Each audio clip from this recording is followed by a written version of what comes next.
So this is the answer paradigm. This is like a better way to most detailed way to understand this in the way that these answer engines work. Again, this is an LLM going on top and after, before and after the a search. This is the way that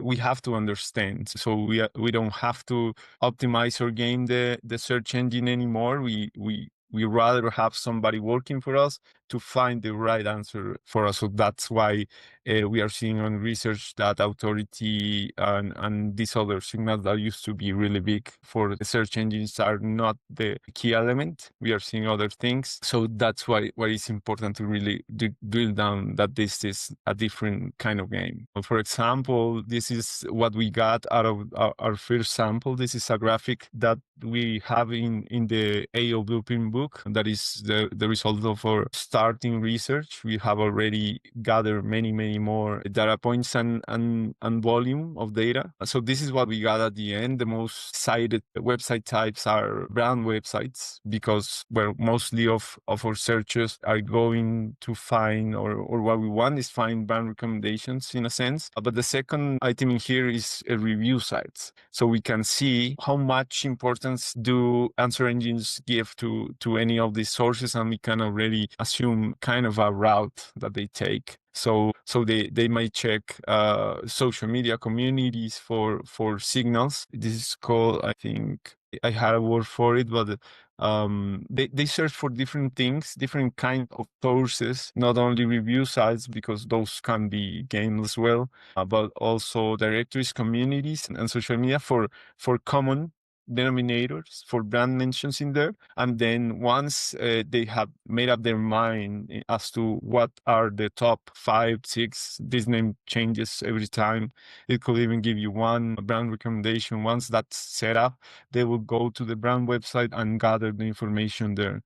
So they won't trust you as a brand to say, I am the best or anything, but they will go searching for signals in your niche, in your market, to assess like what are the brands that matter in the space, what are the brands that are relevant to my users query, and go back to gather that information.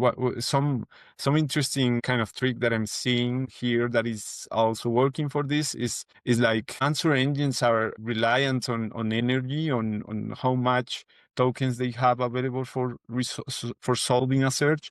So they will try to find the source that has the most complete information, and so that in a way you could create the content that the answer engine is looking for. So if you have two competitors that are really big, and you want to appear in these kinds of answers, you will, in your content, you will create the breakdown of what is the best product in your own market, and you will put your competitors, and you will. And I've seen this happening. Search Atlas does this very well. Like, they analyze really deep their competition, and they put themselves also in their analysis, and obviously they will put themselves as the best just by the data points that they put into it. And also the AI answer engines seems to be picking up those kind of breakdowns as a trusted answer, even though it's from the brand itself that is being looking to be recommended. So this is an interesting kind of graphic just to see like the most important website types that we should be looking at when we're looking for optimization.